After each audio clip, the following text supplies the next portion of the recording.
thank y'all. We are actually live now. Just let me wait on a couple more people to come in. I'm gonna turn it over to Kai and to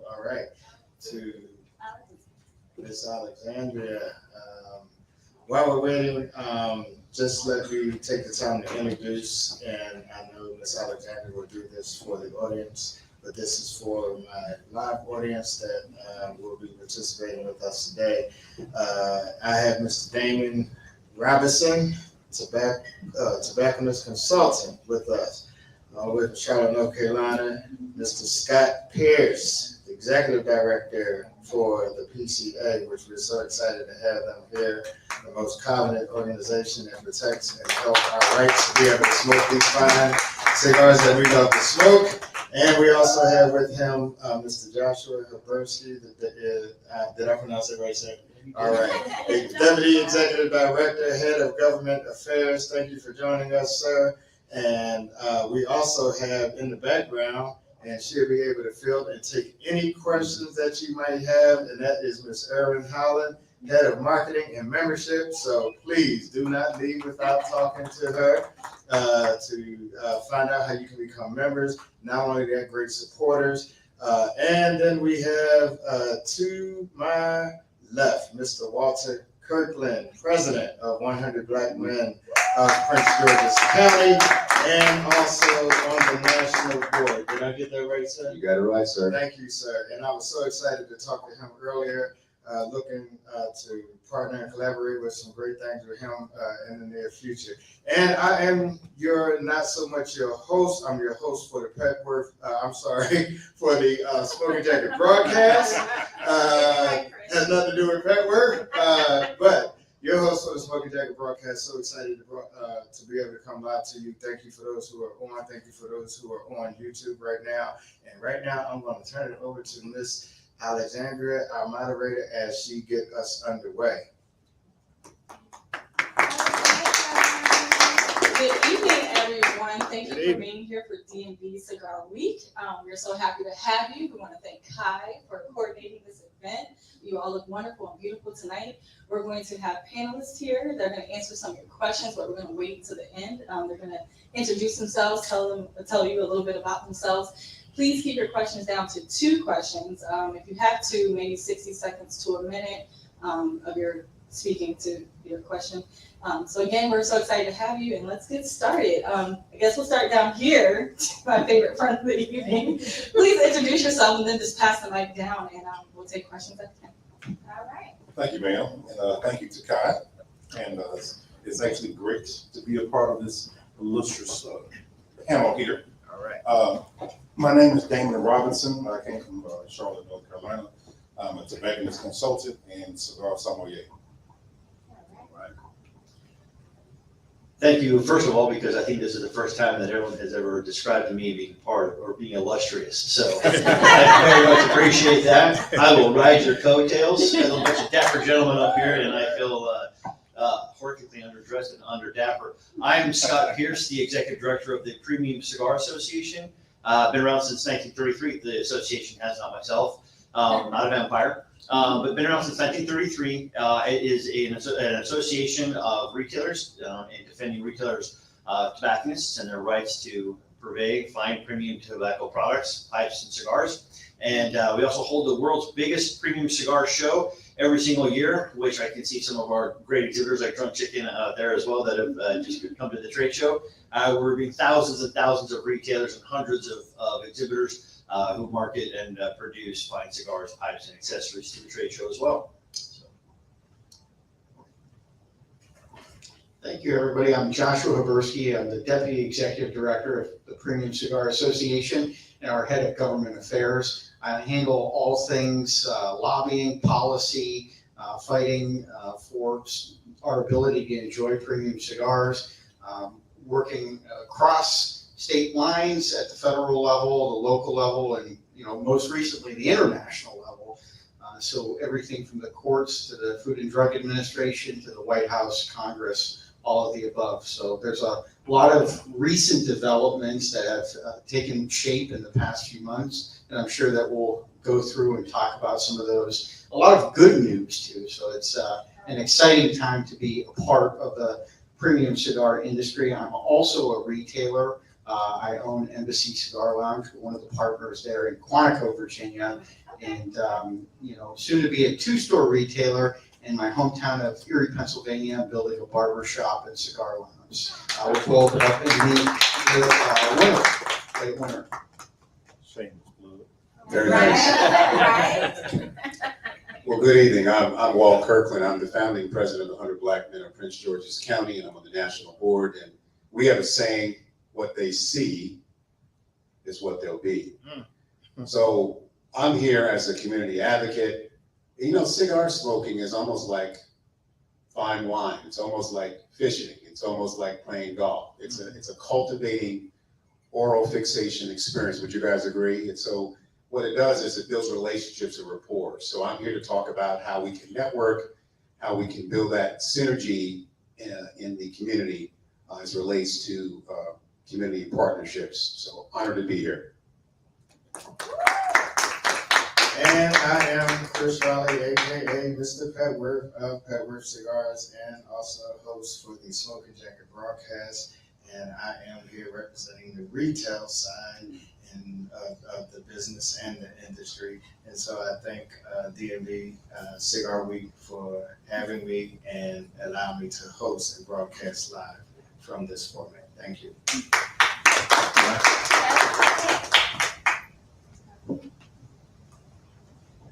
Okay, so we'll go ahead and take some questions. Does anyone have any questions? Of course I have 1,000 questions. I just didn't want to go first. No question, no question. right on ahead, please. So you have 2, but it might just be 2 for each of us. So Right, exactly. So it could be 2 for each? I think that's what I'm Desiree. I'm the owner of Drunk Chicken Cigars. I have featured at PCA a couple times. And so as a minority, woman-owned cigar company, it has been very interesting to see the evolution of cigars over the last couple of years, specifically since 2019 to here where we are right now, moving in the industry. I've seen a lot more people that look like me coming in the industry, but one of the things that I see is that while we have the opportunity to be in the industry, where are the resources to help people like us move forward? Because everything is grandfathered in or a step to get there, and we are taking these steps, but I mean, it's hard to even feel like you're ever going to catch up. You're going to start at the far left. Well, the only question that I would ask before I attempt to answer that, great question, by the way, is what do you mean by the resources? Like, could you be a little bit more specific? Well, it could be a lot of things. Resources can be anywhere from education to,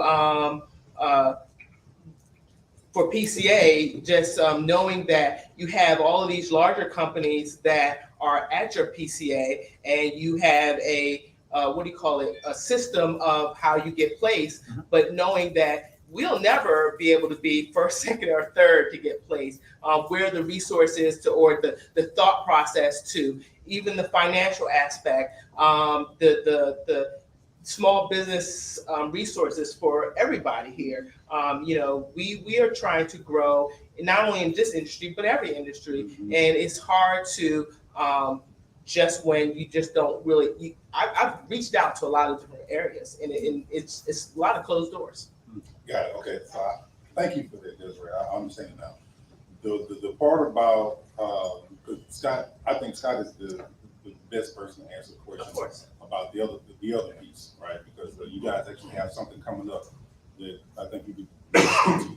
But when it comes down to, like, I guess the education, there's a plethora of different people within the boutique space, because I think that's really what we're talking about right now, is the boutique space, however you want to try to define boutique, right? There's a plethora of people in that space with a lot of different information who can help each other. Just like most recently, there was the Boutique Cigar Association having their annual event at the Smoke on the Creek. There's tons of boutique companies there who have been in the business for any number of years who can share this information. Now, what I do know is this. There are some, unfortunately, even though we call ourselves a cigar family, even though we call ourselves a cigar family, unfortunately, there are people within the cigar industry who like to hoard information. They don't want, even though we call ourselves a cigar family, there are people who, they don't want to give you any information because they feel like you might, surpass them. We say all the time in different industries that, the table is big enough for everyone to sit. But unfortunately, everybody does not believe that. That goes from cigar manufacturers all the way down to cigar retailers. There are people who don't believe that. They believe that, no, the table is just big enough for me. Or the people who I choose to be at the table. So the only thing that I would say is this.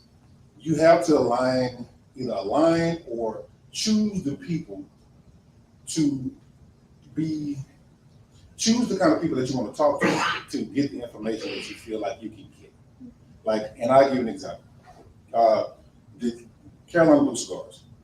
Christopher Moore is the owner of Carolina Blue Cigars. He's provided the cigars and also the torches for the panel. In addition to being my friend, Chris has a plethora of all types of different types of information. And I have never not once seen Chris turn somebody down if, especially somebody in the boutique space, like, hey, Chris, how can I do this? He'll be happy to take it because he's one of those people who actually believe the table is big enough. Like, I'm not in competition with you. You're not in competition with me. So I would just say, go out and try to talk to different people and find out where you can get this information from and, go for your low-hanging fruit. One quick comment just to piggyback off of that. I think that also another aspect of it too is consumer education, because there's a lot of consumers that love to try to safeguard this hobby that they love. And I liken it a little bit when I first started learning how to rock climb about 15 years ago. There were a lot of the rock climbing bros out there that did not like new people coming in on because they liked their space. They liked it. This is our home away from home type of thing. And then there were others that loved it so much they wanted to get people involved with it and share that and everything else. And I think there's somewhat of that, differentiation in consumers as well. You can walk in and lounges can be intimidating. You got a bunch of people that don't necessarily want to talk to you about cigars because this is their place. In terms of resources, that's a great question, and it's a much deeper question than I think most people probably realize, because there's a lot of, I'll say, inside baseball when it comes to the industry.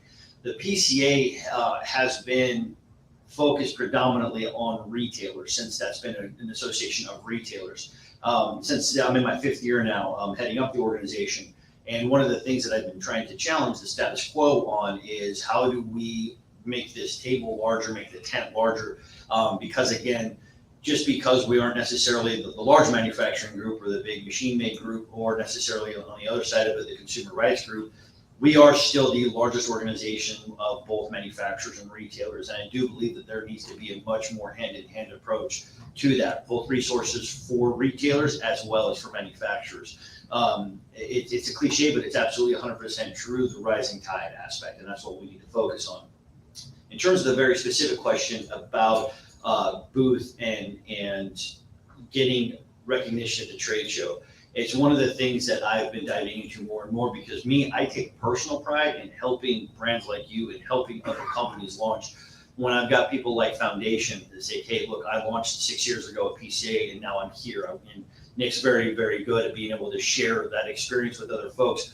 That's another aspect I think that we need to do more of and better at PCA, is being able to make the connections of networking between manufacturers at the show. Because so many people emphasize the networking between a retailer and a manufacturer because you're there to sell, right? But there's a lot I believe that we can, if we can maybe help manufacturers understand that there's a lot to be gained by being able to go and talking to Placencia, talking to Aganor. So those would be fantastic relationships to have and solidify, because those could be your suppliers.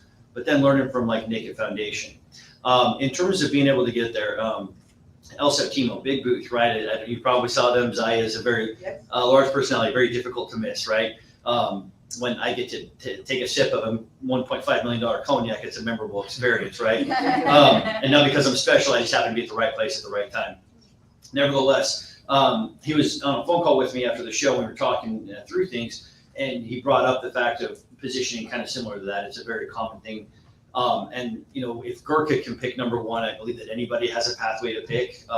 We have to do a couple of things. We have to honor those that have been with us for very long, so they tend to get historical points.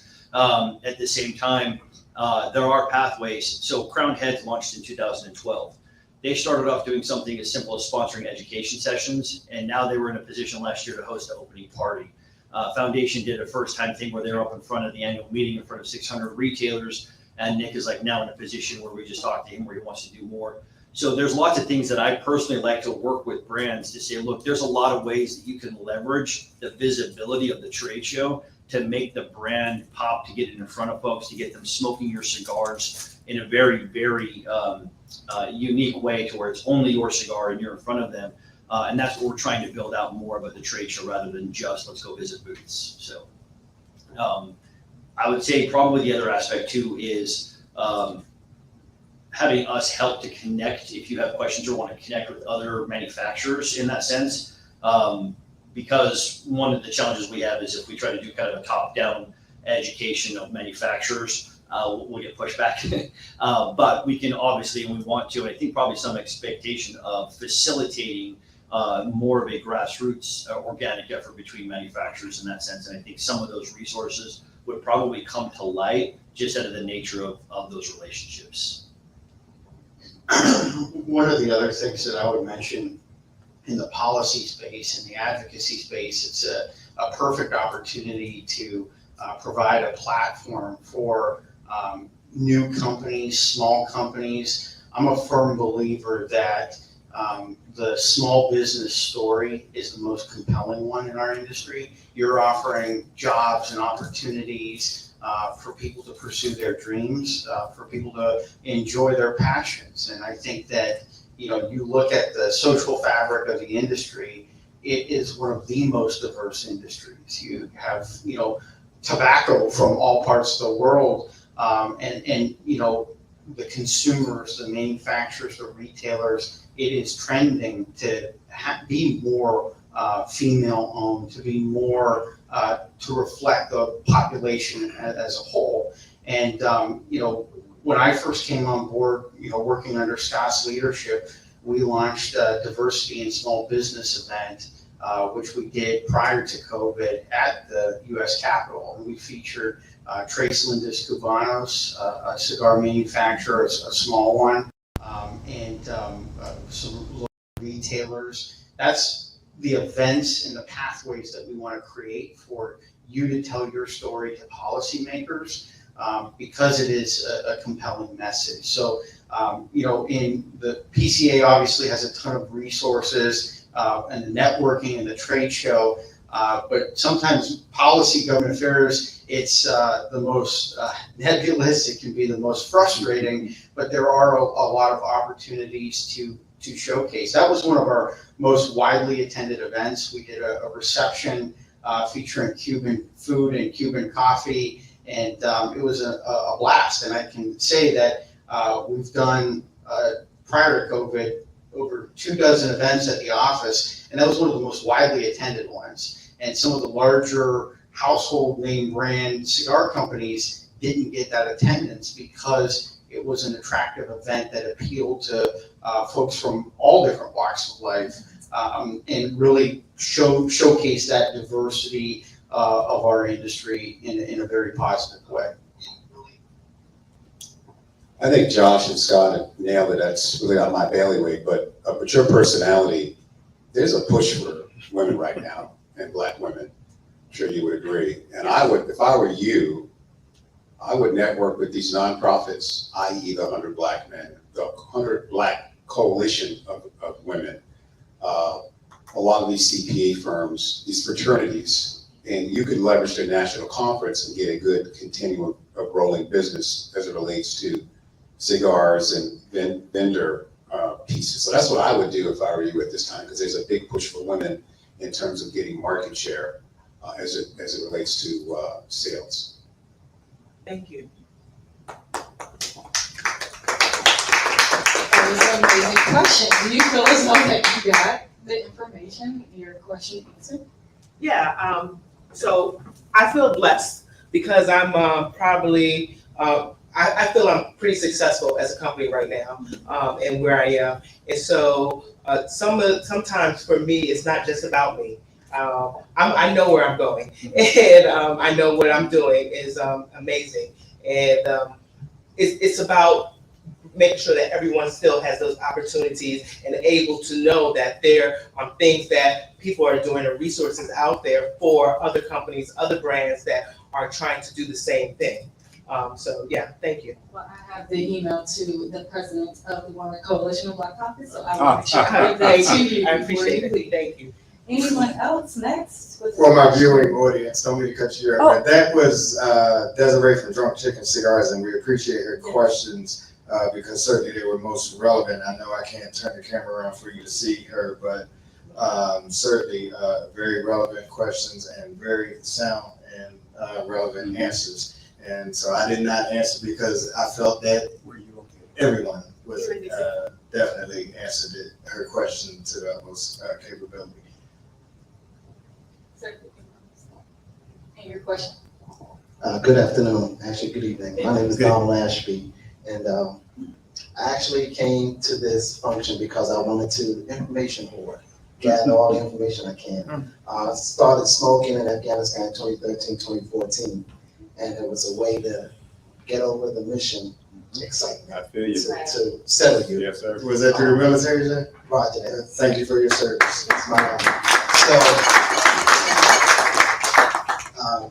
during that progression, I've grown to love it. It has totally consumed my life.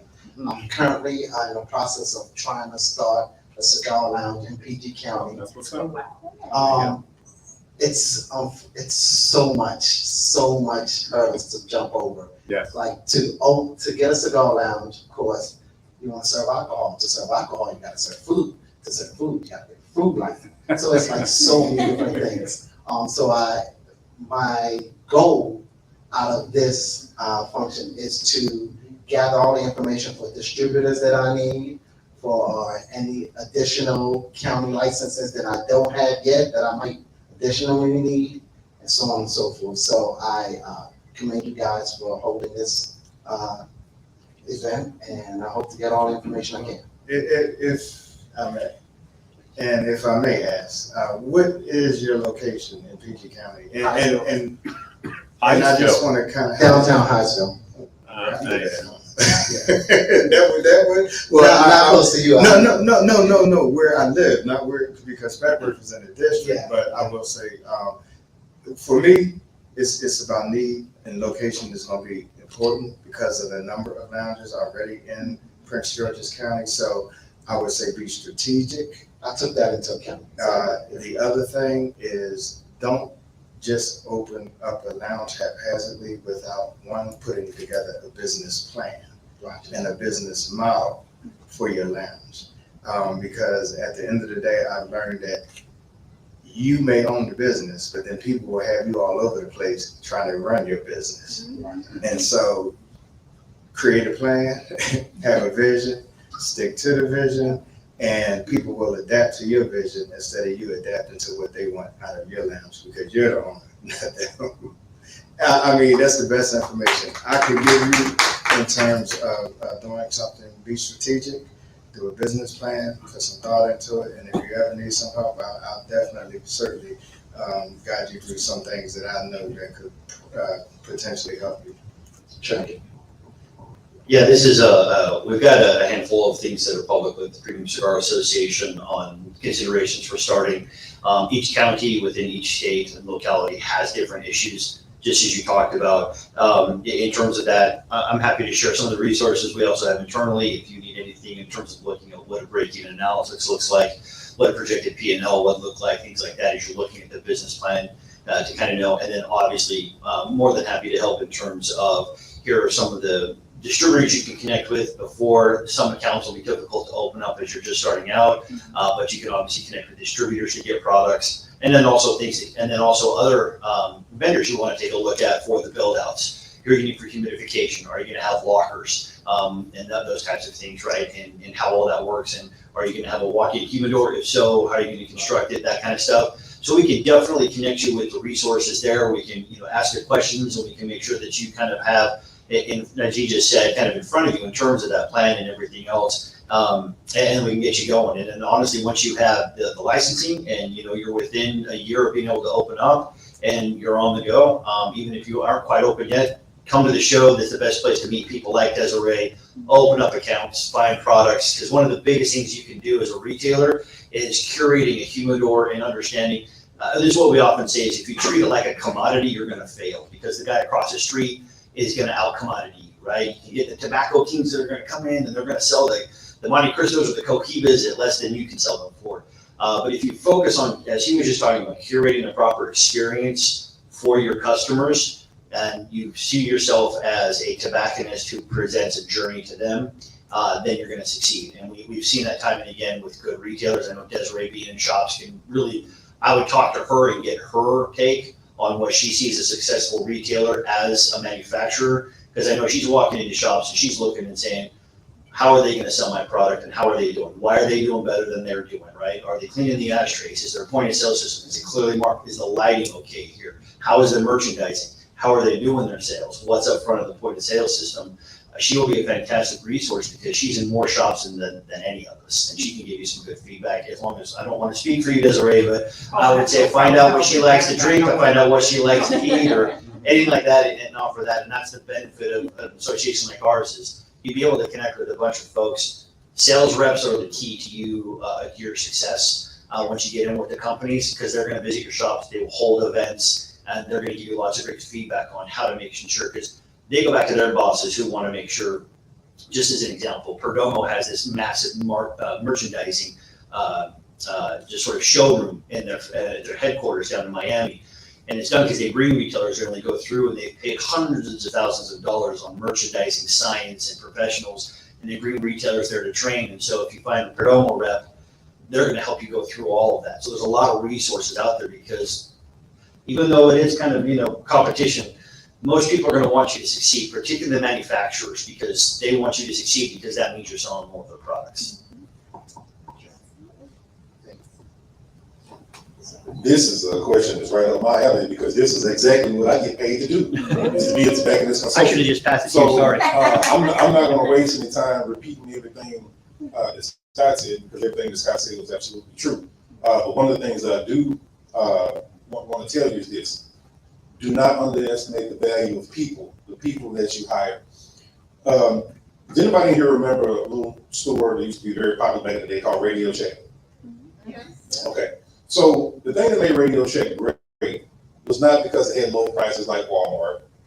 It wasn't because it sold all the big box retail stuff like Circuit City at the time, because at the time there was no Best Buy. It was Circuit City, Electronic Express, and stuff like this. What made Radio Shack great was because it had great people who took the time to build value in what they were and what you were coming in to get, right? And you left with an experience, as Scott was saying, right? You didn't feel like you just went into a retail store and you purchased something and then you left. One of the big problems that I've seen so I used to work in a lounge. After I left the lounge, I became an independent boutique cigar rep. After I stopped doing that, I became a tobacconist consultant. Now, before that, I used to manage Radio Shack stores. So I have an intimate knowledge of it. And the thing is, when you are a Radio Shack employee, like if Scott came and said, hey, I want to work at Radio Shack, Scott could not set his foot on my sales floor until after he had already passed a certain amount of tests about product knowledge and how to interact with the customer before he got on my sales floor. Because when I'm not there, he is my store. You see what I mean? So I would tell you that when you get ready to have your store and you lay it out, got the business plan, and you're ready to start, you start getting ready to hire people, come talk to me. Because I can show you exactly what you need. And I'll just give you a little bit right now. You want the kind of people. You don't want glorified Walmart door readers. Affable people who just say, hey, how you doing? And point you in the right direction.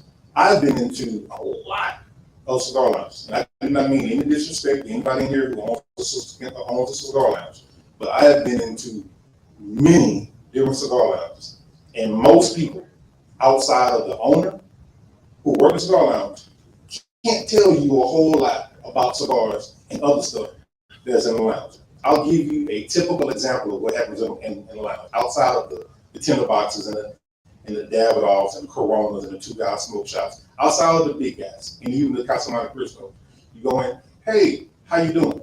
What can I help you find today? No, I'm just looking. I'm looking for it, right? You'll go in, you grab the cigar that you wanted, and then you pay for it, and then you leave. Well, what about some other cigars in there? What about, it could be some cigars in there that's new to the humidor that they didn't see. And the sales rep didn't take the time to show it to them. How they gonna cut their cigar? Do they already have a cover? Do they already have a lighter?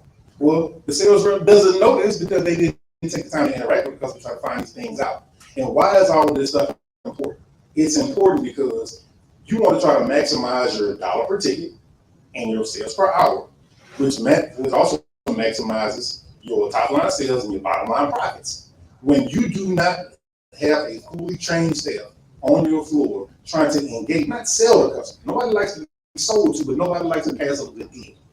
So when you have people in your store and you have this enclosed audience of people that you can try to sell to, you want to make sure that your people are engaging them, talking to them, showing about different things. So instead of them buying $20 worth of stuff, they just bought $45 worth of stuff. Do you know what I mean? Don't underestimate value people. Can I comment on that? I just want to build on what he says from a business perspective. Your persona is so passionate, brother. What's your name? Donald, you are so passionate that you're going to get this job. So when you hire people, to what the brother was saying down there, you have to hire people like you. It's called consultative. So when you're training, whether you're selling eyeglasses, cigars, or cars, is you got to get someone who understands the passion like you. You feel me?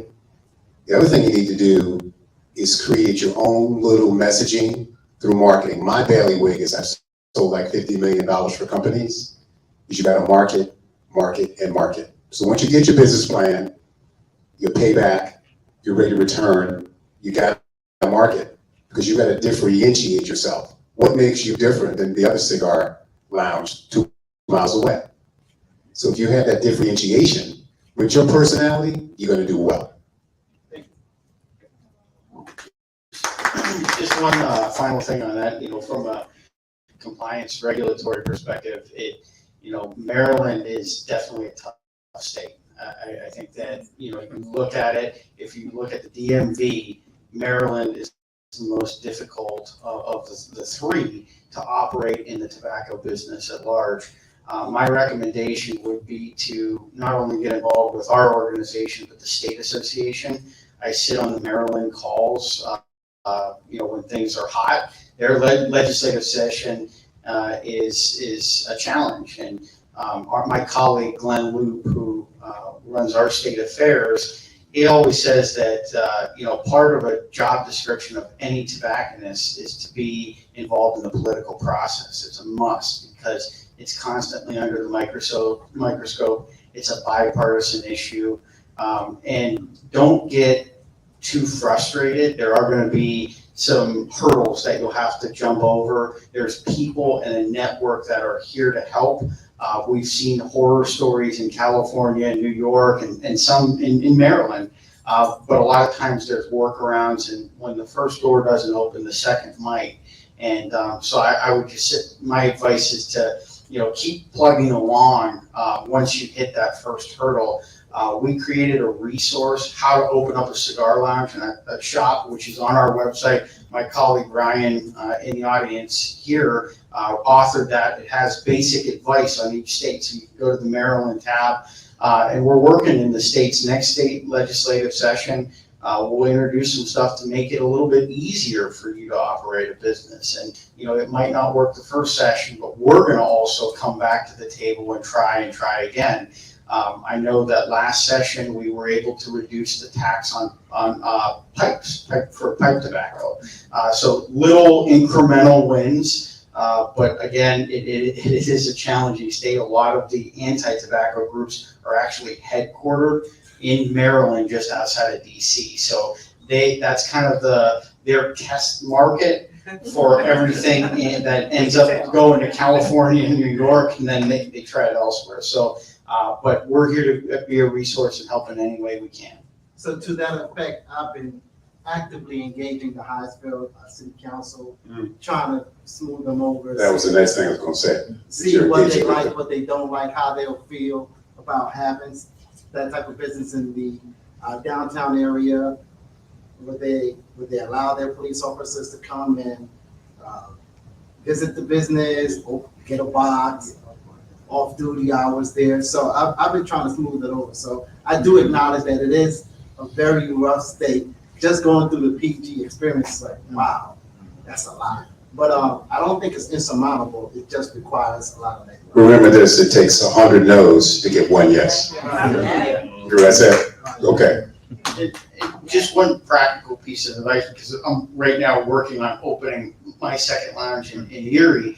And, that's always a concern. Downtown, we're not, that far from a college campus. Are there concerns about the type of business? I did an auxiliary business where it's a barber shop. There's another staple there. And then also having it connected to adult charitable programs. So I'm big into history. There's the flagship Niagara, the War of 1812. So we've connected it into the theme where it's the Brig Niagara. We're going to be having museum pieces within the lounge and doing specialty cigars after historical figures to kind of provide that. So, when you're able to explain those types of stories in your local community, be a part of that local community, as best as you can, and find a couple of charities that you're passionate about that you can leverage the business and also open into new audiences.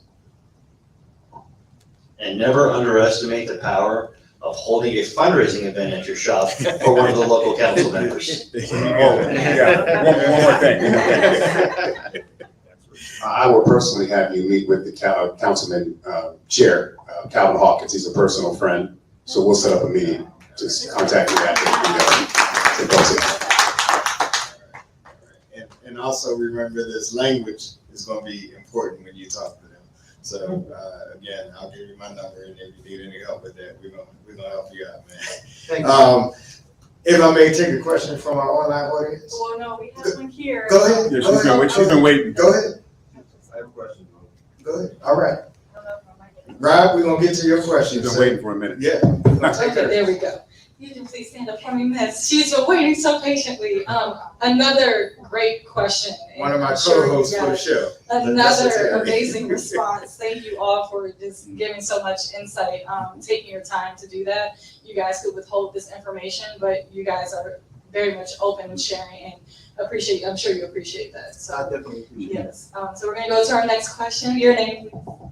So my name is Lynessa Terry. As Chris started to state, I'm actually one of his co-hosts on the show, Smoking Jacket Broadcast. I'm also the owner of Puff and Pretty, so it's a cigar apparel brand. So we all know that there's t-shirts and accessories out there, so I represent Puff and Pretty and Puff and Gents.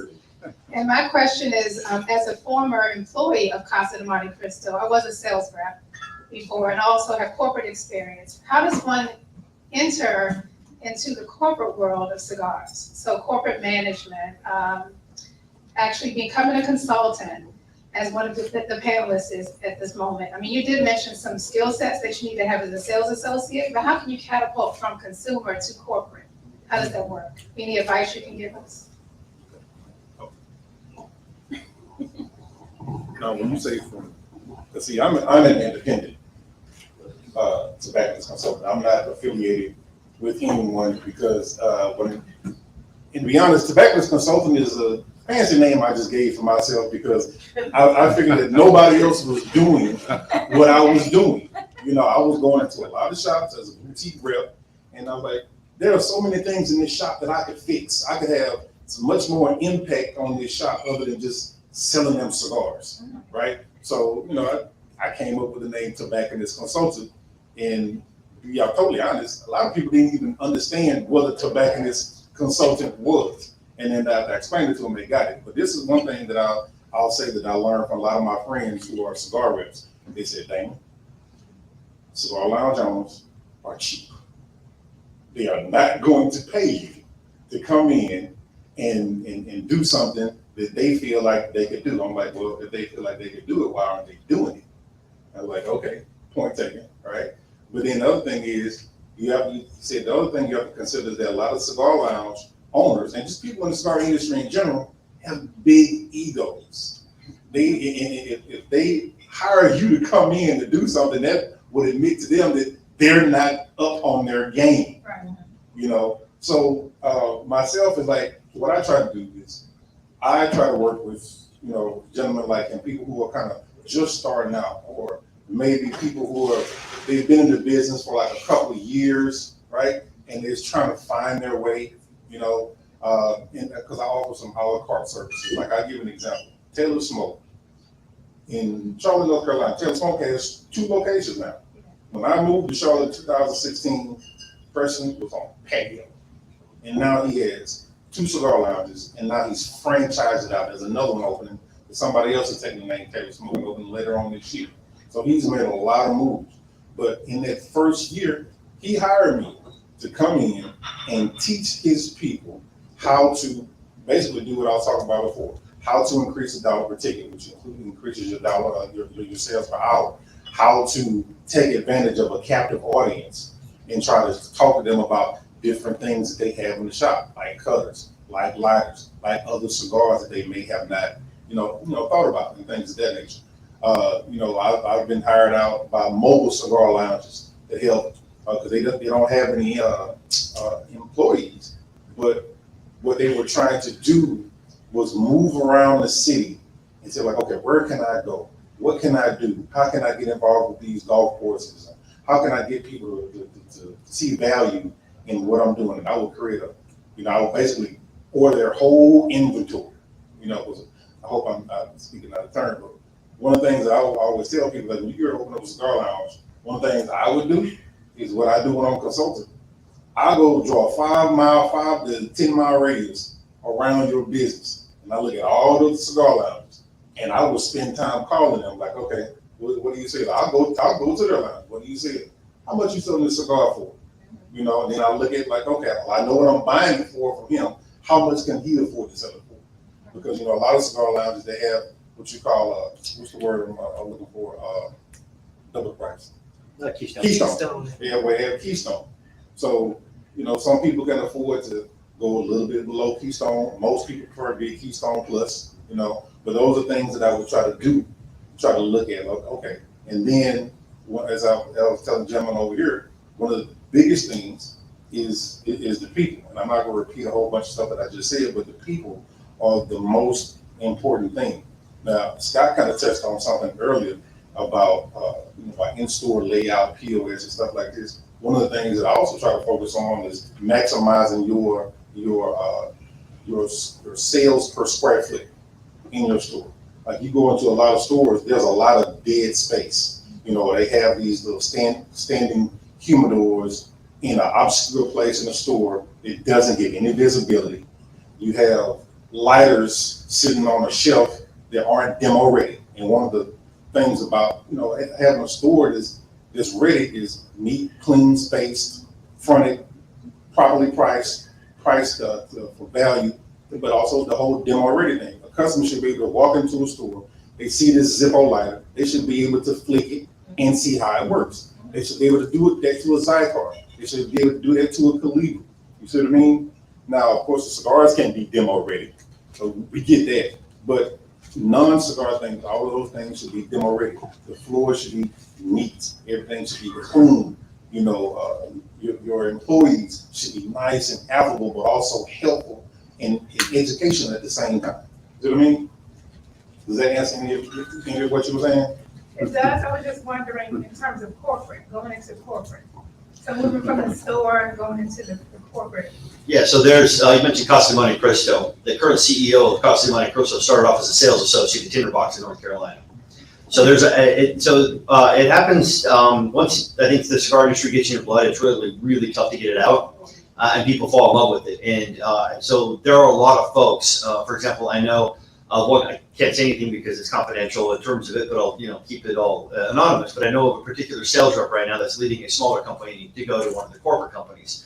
And that happens quite a bit. I think that, you make a lot of connections while working in as a sales associate with those. I know, for example, one of our past board members, May Kendall up in Pittsburgh, she sold her shop and now is a sales rep for Altas. So I think there's a lot of connection that can come in there. And I think it's a matter of talking to sales reps, finding out potentially who's looking, who's needing people. I know that there are a lot of folks right now that are needing people in particular capacities. And then another thing that I've tried to kind of put out there a lot more is that, yes, the cigar industry is special, but it's special because of how we feel about it, not because it's so unique that, it doesn't transcend industry utility. So if you're an accountant, you can go do finances at a cigar company. It's not that different, right? You understand the people, you understand the culture. I think it's going to take you a very long way. And I just think that kind of maybe reaching out and connecting with some of those companies, particularly the sales reps. I've come to find that the sales reps in these industries, number one, they know all the gossip before anybody else really does. They'll talk to each other, and they're on the road so much that they're really dialed into so much of what's going on at the retail level as well as at the manufacturing level. They're a great resource to find out of opportunities. If you befriend them, generally speaking, they're going to want to recommend a friend as opposed to someone coming in on a job board type of thing. So that's kind of the best place, I think, to network and jumping into that corporate structure. And from what I've seen, from what I've understood from multiple people that I now know in those corporate structures, a lot of them get their starts in what I would call the humble beginnings of whether it's a retail store or an entry-level sales rep type of position. And, not unsurprisingly, I think that when you demonstrate an aptitude, it'll go pretty quick for you to kind of to climb that corporate ladder. Thank you. Don't forget your boutique cigar companies that look for reps. And exactly. Which is exactly what happened with the other rep that went from a smaller to the corporate. You have a question? You want to ask? No, well, this gentleman's been waiting. We're gonna take his Please say question. your name. Felipe Major, from the Bahamas. Awesome. It's hard to break into the market, again, a corporation, cigars that come to the Bahamas, because there's so much stipulations on exporting cigars. Yep. So how do I break into opening a franchise back home? Or do I have to go in alone and don't have a franchise? No, I think that, so I want to make sure I understand. Are you looking to open up a retail lounge experience in the Bahamas? Yes. Okay, so I spoke to the CFO of Casa. Yeah. It's like, well, we can't export because there's so much laws, we can't export. The Bahamas has no tobacco tax. Right. That's an interesting one. There's a lot of stuff that I don't off the top of my head know about that. My suspicion here, just in kind of looking at this, I understand the aspect of maybe wanting to bring in a franchise because I understand it's much, much easier when you're bringing in that and there you have all that. It may in fact be easier for you though, if you were to work with somebody like him and do your own thing. And because you're in the Bahamas, you might have an easier way of just connecting with the factories directly with the manufacturers in the DR, in Honduras, in Nicaragua, or even some distributors. The distributors is a little bit tricky because again, if it's going to be shipping over there to the Bahamas, but if you're able to connect and get product directly from those countries as opposed to coming the circuitous route through the US back to you, it may in fact be a shorter path to victory for you to open up your own thing and do it that way and try to connect and we could potentially maybe even help facilitate some of those connections with those manufacturers. There might even be some distributors that aren't necessarily, and we can take a look at whether Tor might even be able to help there, that don't operate within the confines of the United States. So therefore it would be easier for them to be able to ship to you. So I think that there are some other avenues to look at there.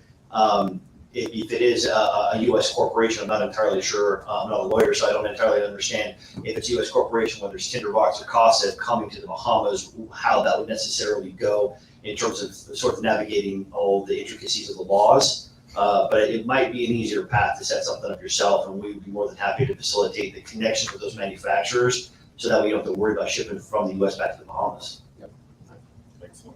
So one of my viewers and co-hosts said that, and he must have heard your question. Are you familiar with Grey Cliff? Oh, yeah. So the Great Cliff is in the Bahamas. Yeah, yeah. Okay. I guess whatever that means, maybe you can connect or get some information from them and see if they might can help in that particular They area. come to our show. Yeah, they're good people. But from Mr. Robert Waples, one of my co-hosts, has a question. And that question was, are there any stringent regulatory policies in the pipeline for tobacconists in the DMV area? Yes, sir. The answer is yes. Get your popcorn. Unfortunately, it's a constant battle in the localities, the states, as well as the federal level. I think the most pressing issues right now involve flavored cigars. In DC, they have in fact passed a flavor ban.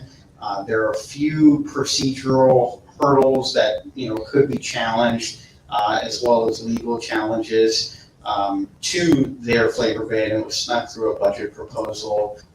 We work with council members. I know that Petworth, you all assisted with that, but it was one thing where a lot of these city governments are looking to squeeze out dollars, and that was a path to victory where they were able to get something in there. Federally, we have the flavor ban proposed rule was announced. We filed a comment opposing that. There were many comments, over 70,000 comments filed on the proposed rule for flavored cigars, which would be, in essence, prohibition of flavoring. There's a lot of concerns that we called to the attention of the Food and Drug Administration. We'll be meeting with the Food and Drug Administration and their Center for Tobacco Products director in September. We're also going to be hosting a roundtable with the Small Business Administration to raise some concerns. But it is an interesting development with flavored cigars, because typically tobacco control for the last decade has always been about youth access. And although that was a component of the flavored cigar rule, the premise was that certain products are used by certain communities. And that was the justification for banning menthol cigarettes and flavored cigars. And one of the things that we called to the attention of the FDA was, if you're looking at subsets of communities, and also look at subsets of the small businesses that would be impacted by this, and the total stake, not only from that public health perspective, which we think that their data has been faulty. We challenged that in our comment. We challenged things that they did not do. They flat out said, and I remember 2 or 3 months ago meeting with the White House and the Office of Management and Budget, and on their form it says this rule has no international impact. Well, where did these cigars come from? The Dominican Republic, Nicaragua, Honduras. The Dominican government, their Minister for Industry and Trade, has said that year one something like this goes through, they will lose 40,000 jobs. Then you have immigration, migration issues, people not having good paying jobs in the Caribbean basin. And then that's not to mention the job loss here in the United States. So, our arguments are succinct. We're working with our coalition partners, the Cigar Association of America, Cigar Rights of America. We all have a little bit of a different angle. Ours is the retail perspective, the small business perspective, the 5 to 7 employees that their jobs are on the line if a cigar lounge loses 20% of their revenue if all of these different products come off of the market. And the real scary thing is this term characterizing flavor. That characterizing flavor term itself could apply to non-flavored premium cigars based off of this broad interpretation. If cigar aficionado, or if Chris, if you describe something as having notes of cocoa or chocolate or peanut butter, they don't have that, but it was described as such. Does that apply? And we think that there's significant free speech issues, and that's one of the challenges that we've moved along. I'm going to just wrap up one thing on the legislative front. The other major issue, in addition to the flavor ban, we recently won our third lawsuit against the Food and Drug Administration. We are 3-0. I like our record. Our litigation and legal team has done a great job. We're still waiting on what the remedy will be. But in terms of premium cigars, meeting a definition that's not flavored, not machine made, but 8 different criteria points, if it meets that definition, the judge determined that the rules that the FDA has applied to us are arbitrary and capricious.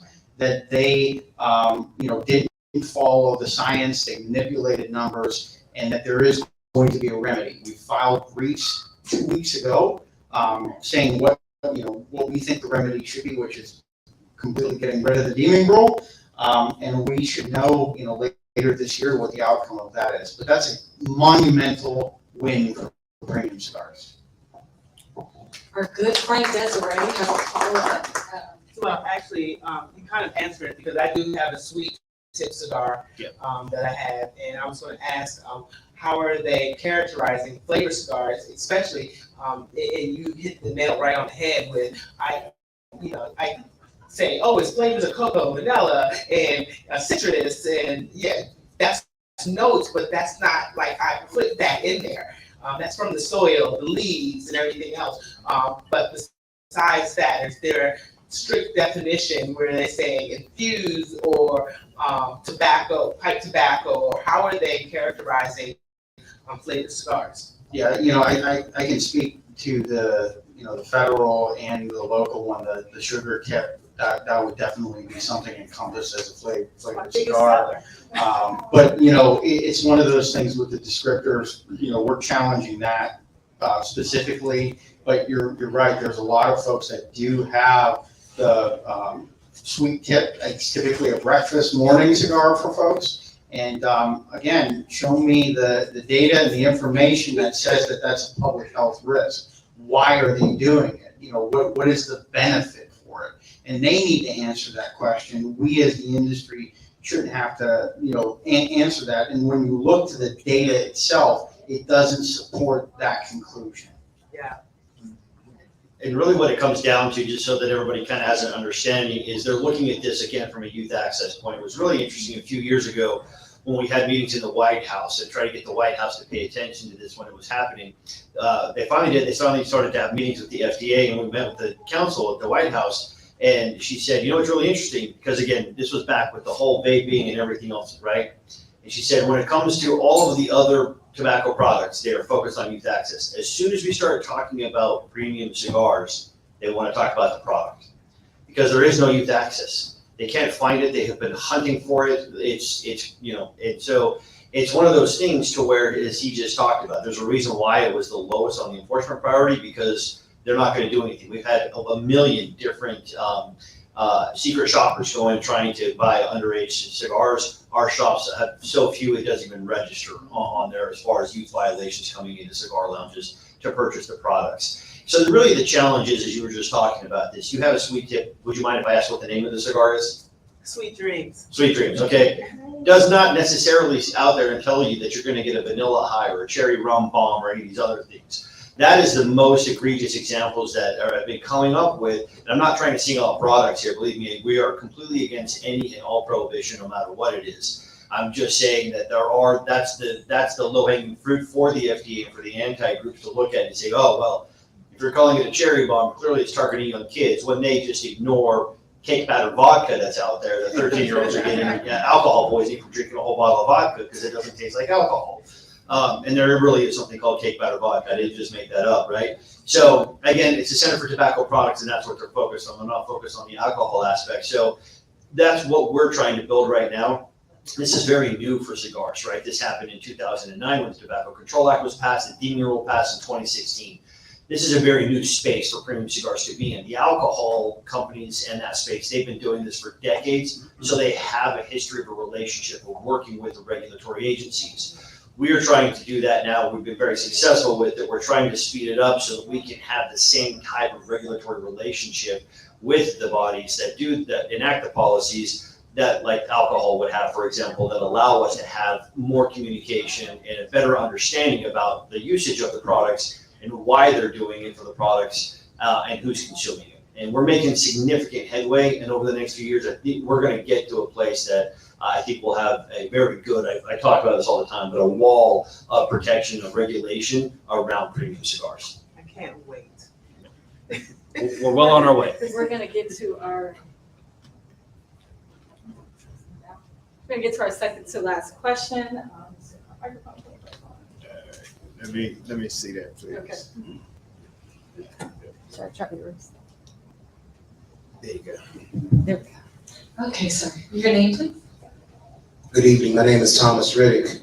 I am the owner of Chapter 50 Mobile Cigar Lounge.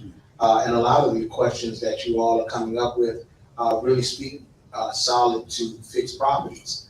However, I travel cross lines to PG, DC, and Virginia.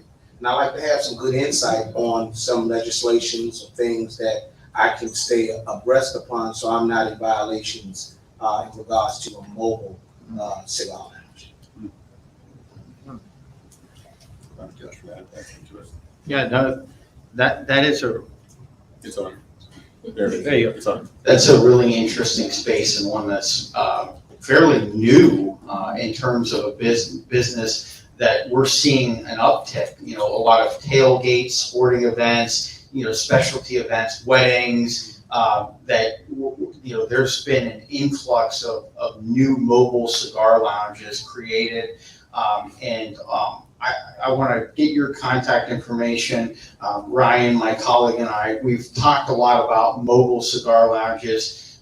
It is very complex because as you cross state lines and even different county boundaries, there are a ton of rules, and we can help you find the right places to look for the information. But, you know, based off of, you know, let's say you want to do an event just outside, you know, this hall. That rule might be different than if you do it 4 blocks away. So there, it is very complex. There are no universal regulations. There's nothing that we can produce. We've talked about it, like, is there a guide for mobile cigar lounges for the regulatory landscape or the legislative landscape? And there really isn't. However, we can, you know, help point you in the right direction for resources where you will be able to find that local and state information. But also, I think that we're overdue for a blog post and a informational thing on best practices for compliance for mobile cigar lounges, because that is an emerging area, an emerging sector for our industry and businesses like yours.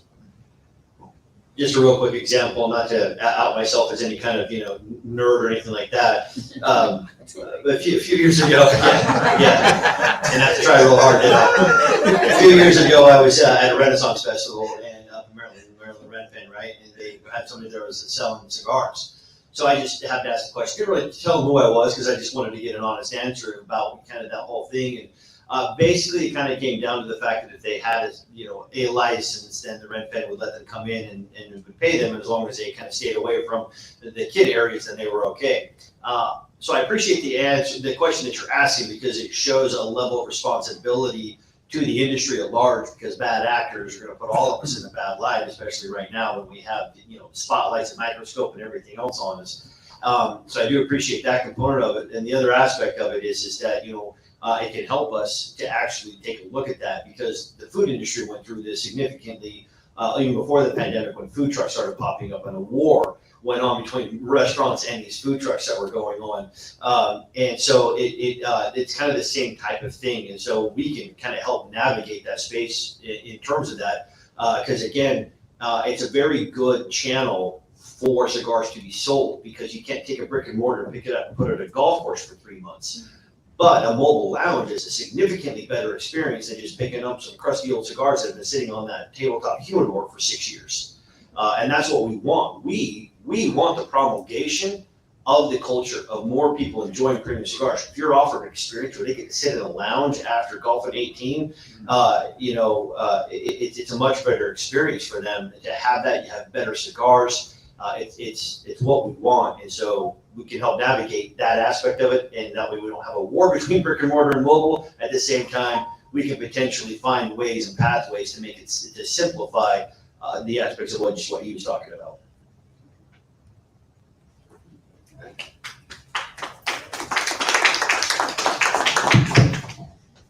I think we're gonna take that as the last question. All right. We're gonna start to close up here. Has everyone gotten anything out of tonight? I just wanna raise your hands. Was this a great event for you? Okay, awesome. Our panelists, you guys were so awesome. Again, I can't express enough how you gave so much information. You guys didn't have to do that, but the extended information, I think these people are very much appreciative of that, and you guys are a blessing, obviously, to the industry. So give yourselves a hand for what you present and represent to this industry. We're gonna have Kai come up, she's gonna do closing. Thank you all again for your questions. I have a question. Okay. Okay. Where are we smoking after this? She wasn't happy, yes. Exactly. Kai, let me Exactly. close out before you. So this is going to conclude the Smoking Jacket broadcast, but before I turn it over to Ms. Kai Nelson, who so graciously put this event together, I appreciate the panelists who are with us today. Mr. Walter, sir, thank you for your insight and what you have provided to the PCA. Let me get to the PCA last. To Damon, appreciate all of your input, but here, right here, sitting to my left and to my right, if you want to protect what we enjoy, we love to do this, and we talk about it. We say we want to be about it, but I think one of the most important things that we can also do is to help support the PCA. I have down here at my little ticker to donate to the PCA to protect your cigar rights. Go to www.premiumcigars.org. Did I get that right? Yes. And look how you can support, look how you can financially support the efforts. You heard it for yourself, 3-0 against legislative acts to just ban some of the things that we love to do, some of the things that we enjoy. I'm not too happy about the flavor ban. I mean, I bet we'll be in an uproar if they start to ban Crown Apple, Crown Peach, and bourbons with your favorite maple and vanilla, notes in them. We would have a fit. So let's come together as a community of cigar smokers, look and see how we can rally behind the PCA to help protect our rights, because I would lose my freaking mind if I can't wake up in the morning and light my favorite cigar, my morning smoke, and enjoy myself.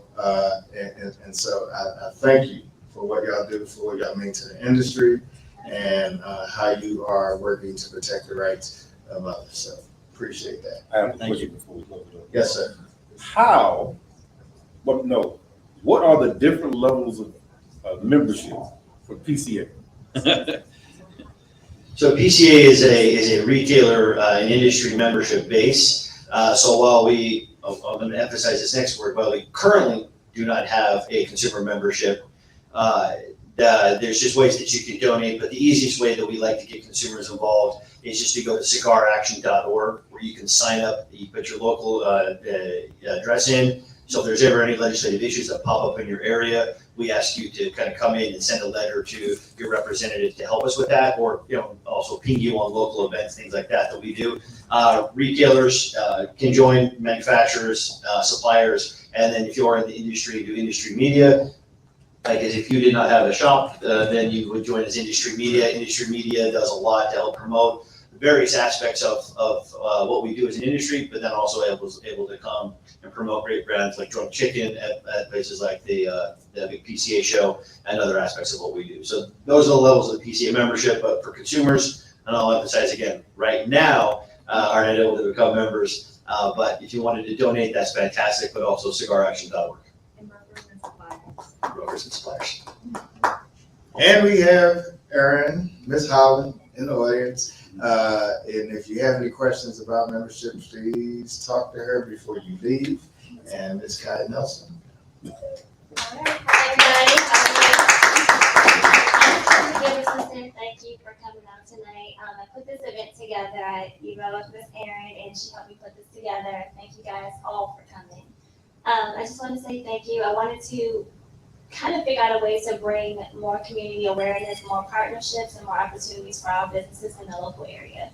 So thank you for coming. Please continue to support DMV Cigar Week as well as the PCA and the rest of our panelists up here. I just want to say I really appreciate this. I do. Thank you. All right.